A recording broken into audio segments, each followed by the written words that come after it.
ಭಾರತ ಸರ್ವೋಚ್ಚ ನ್ಯಾಯಾಲಯದ ಇತ್ತೀಚಿನ ತೀರ್ಪು ಪರಾಮರ್ಶೆಗೆ ಒಳಪಡಿಸಬೇಕೆಂದು ಭೀಮ ಸರ್ಕಾರ ಸಂಘಟನೆಯ ಸಮಿತಿ ವತಿಯಿಂದ ಪ್ರತಿಭಟನೆ ನಡೆಸಿ ಜಿಲ್ಲಾಧಿಕಾರಿಗಳಿಗೆ ಮನವಿ ಪತ್ರ ಸಲ್ಲಿಸಿದರು. ತಂದೆ ಪರಿಶಿಷ್ಟ ಜಾತಿ ಅಲ್ಲದಿದ್ದರೂ ತಾಯಿ ಪರಿಶಿಷ್ಟ ಜಾತಿ ಇದ್ದರೆ ಜಾತಿ ಪ್ರಮಾಣ ಪತ್ರ ನೀಡಬೇಕೆಂದು ನೀಡಿರುವ ಆದೇಶವನ್ನ ಪರಾಮರ್ಶೆಗೆ ಒಳಪಡಿಸಿ ಕೆಲವು ದಿನಗಳ ಹಿಂದೆ ಭಾರತ ಸರ್ವೋಚ್ಚ ನ್ಯಾಯಾಲಯವು ಪ್ರಕರಣವೊಂದರಲ್ಲಿ ತಂದೆ ಪರಿಶಿಷ್ಟ ಜಾತಿ ಅಲ್ಲದಿದ್ದರೂ ತಾಯಿ ಪರಿಶಿಷ್ಟ ಜಾತಿಯಾಗಿದ್ದರೆ ಶೈಕ್ಷಣಿಕ ಉದ್ದೇಶಕ್ಕಾಗಿ ಜಾತಿ ಪ್ರಮಾಣ ಒದಗಿಸಬೇಕೆಂದು ಆದೇಶ ನೀಡಿದ್ದು, ಜೊತೆಗೆ ಸರ್ವೋಚ್ಚ ನ್ಯಾಯಾಲಯದ ಆದೇಶ ದುರುಪಯೋಗ ಆಗುವ ಸಾಧ್ಯತೆ ಇದ್ದು, ಸದರಿ ನ್ಯಾಯಾಲಯದ ಆದೇಶವನ್ನ ಪರಾಮರ್ಶೆ ಮಾಡಲು ರಾಜ್ಯ ಸರ್ಕಾರದಿಂದ ಕ್ರಮ ತೆಗೆದುಕೊಳ್ಳಬೇಕು. ಭವಿಷ್ಯದಲ್ಲಿ ಪರಿಶಿಷ್ಟ ಜಾತಿಯ ಹೆಣ್ಣು ಮಗಳಿಗೆ, ಪರಿಶಿಷ್ಟ ಜಾತಿ ಅಲ್ಲದ ಪುರುಷನಿಗೆ ಜನಿಸಿದ ಮಕ್ಕಳಿಗೆ ತಂದೆಯ ಆಸ್ತಿಯಲ್ಲಿ ಸರಿಪಾಲು ದೊರಕುವ ಸಾಧ್ಯತೆ ಇದ್ದು, ಆದ್ದರಿಂದ ಸರ್ವೋಚ್ಚ ನ್ಯಾಯಾಲಯದ ಆದೇಶವನ್ನ ಪರಾಮರ್ಶೆ ಮಾಡಿ ಎಂದು ಮನವಿ ಮಾಡಿದರು. ಈ ತನ್ಸದಲಿದ ಸಮಿತಿಯ ಅಧ್ಯಕ್ಷ ಸೋಮಶೇಖರ್ ಶಾಹಪುರ ಹಾಗೂ ಸಮಿತಿಯ ಸದಸ್ಯರು ಇದ್ದರು. ಮುಂದಿನ ದಿನಮಾನದಾಗ ಅದು ಬಂದ್ ಆಗ್ಬೇಕು, ಇಲ್ಲಪ್ಪ ಅಂತ ರದ್ದುಪಡಿಸ್ಬೇಕು.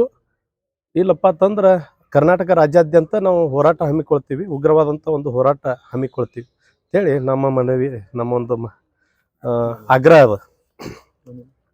ಇವತ್ತಿನ ದಿವಸ ನಮ್ಮ ಭೀಮ್ ಸರ್ಕಾರ ಸಂಘಟನೆ ವತಿಯಿಂದ ಪರಸುವಣ್ಣರ ರಾಜ್ಯಾಧ್ಯಕ್ಷರ ಒಪ್ಪಂದದ ಮೇರೆಗೆ ನಾವೆಲ್ಲರೂ ಸಂಘಟನೆ ಕಾರ್ಯಕರ್ತರು ಸೇರ್ಕೊಂಡು ಇವತ್ತ ನಮ್ಮ DC ಜಿಲ್ಲಾಧಿಕಾರಿ ಆಫೀಸ್ ಅಧಿಕಾರಿಗಳಿಗೆ ನಾವೊಂದು ಮನವಿ ಕೊಡಲು ಬಂದಿದ್ದೇವೆ.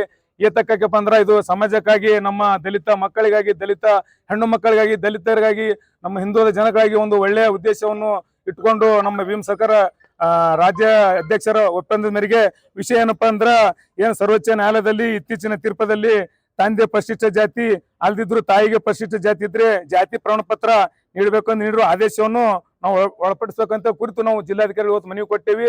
ಜಿಲ್ಲಾಧಿಕಾರಿಗಳು ನಮಗೇನದ ಬಂದು ಮನವಿ ಸ್ವೀಕಾರ ಮಾಡಿ ಕೆಲವು ದಿನಗಳಲ್ಲಿ ನಿಮ್ಮ ನ್ಯಾಯ ಈಡೇರುವಂತೆ ನಾವು ಎಲ್ಲ ನೀವು ಸಂಬಂಧಪಟ್ಟ ಅಧಿಕಾರಿಗಳಿಗೆ ಹೇಳಿದ್ರೆ ಅವ್ರಿಗೆಲ್ಲ ನಾವೇನು ತಲುಪಿಸ್ತೇವೆ ಅಂತೇಳಿ ನಮಗೆ ಭರವಸೆ ಮಾತು ಕೊಟ್ಟಿದ್ದಾರೆ. ಅದರಿಂದ ನಾವು ಇವತ್ತು ಭೀಮ್ ಸರ್ಕಾರ ವತಿಯಿಂದ 2 ಮಾತುಗಳನ್ನ ಆಡಿ ನನ್ನ 2 ಮಾತುಗಳನ್ನು ಮುಗಿಸ್ತೇನೆ. ಇತ್ತೀಚಿನ ತೀರ್ಪಿನಲ್ಲಿ ತಂದೆ ಪರಿಶಿಷ್ಟ ಜಾತಿ ಅಲ್ಲದಿದ್ರು ತಾಯಿಗೆ ಪರಿಶಿಷ್ಟ ಜಾತಿ ಇದ್ರೆ ಜಾತಿ ಪ್ರಮಾಣ ಪತ್ರ ನೀಡಬೇಕೆಂದು ನೀಡಿರುವ ಆದೇಶವನ್ನು ಪರಾಮರ್ಶೆಗೆ ಒಳಪಡಿಸುವ ಕುರಿತು ಮಾನ್ಯರೇ, ಮೇಲ್ಕಣಿಸಿದ ವಿಷಯಕ್ಕೆ ಸಂಬಂಧಿಸಿದಂತೆ ಕೇಳಿದ ಕೆಲವು ದಿನಗಳ ಹಿಂದೆ ಭಾರತ ಸರ್ವೋಚ್ಚ ನ್ಯಾಯಾಲಯದ ಪ್ರಕರಣ ಒಂದರಲ್ಲಿ ತಂದೆ ಪರಿಶಿಷ್ಟ ಜಾತಿ ಅಲ್ಲದಿದ್ದರೂ ತಾಯಿ ಪರಿಶಿಷ್ಟ ಜಾತಿ ಆಗಿದ್ದರೆ ಶೈಕ್ಷಣಿಕ ಉದ್ದೇಶಕ್ಕಾಗಿ ಜಾತಿ ಪ್ರಮಾಣ ಒದಗಿಸಬೇಕೆಂದು ಆದೇಶ ನೀಡಿದ್ದು, ಇದರಿಂದ ಪರಿಶಿಷ್ಟ ಜಾತಿ ಜನರಿಗೆ ಅನ್ಯಾಯವಾಗುತ್ತಿದೆ.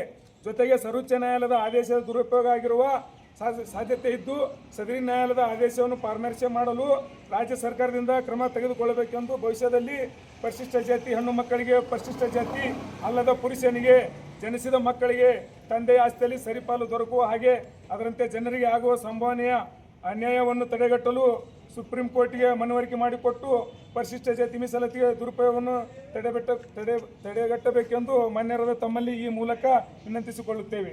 ಜೈ ಭೀಮ್.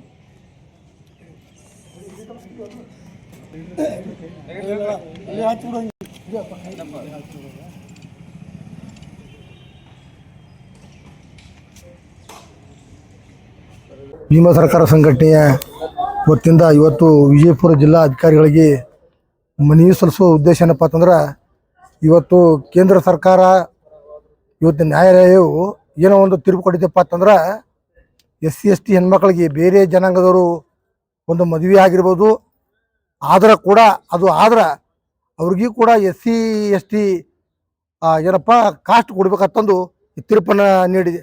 ಅದಕ್ಕೆ ನಾವು ಏನು ಆಗ್ರಹ ಮಾಡ್ಕೊತೀವಪ್ಪ ಅಂದ್ರೆ, ಈ ಭೀಮ ಸರ್ಕಾರ ಸಂಘಟನೆಯಿಂದ SC ST ಯಾವುದೂ ಕಾರಣಕ್ಕೆ ಅವ್ರಿಗೆ ಅನುಮತಿ ಕೊಡಬಾರ್ದು ತಂದು ಈ ಸುಪ್ರೀಂ ಕೋರ್ಟ್ಗೆ ಒಂದು ಆಗ್ರಹ ಮಾಡ್ಕೋತೀನಿ. ಈ ಬರುವಂಥ ದಿನಮಾನದಲ್ಲಿ ಏನ್ರಿ ಇದನ್ನು ಪ್ರೊಸೀಜರ್ ಮಾಡಿದಪ್ಪ ಅಂತಂದ್ರೆ, ಈ ರಾಜ್ಯದಂಥ ಎಲ್ಲ ಪ್ರಗತಿಪರ ಸಂಘಟನೆಯವರು ಒಂದು ಹೋರಾಟ ಆಗೋತಿತ್ತು ತಂದು ಈ ಎಚ್ಚರವನ್ನು ಕೊಡ್ತಾ ಇದ್ದೀನಿ. ಭೀಮ್ ಸರ್ಕಾರ ಸಂಘಟನಾ ಸಂಸ್ಥಾಪಕರು ಪರಶುರಾಮ್ ಚಲೋದಿ, ವಿಜಯಪುರ.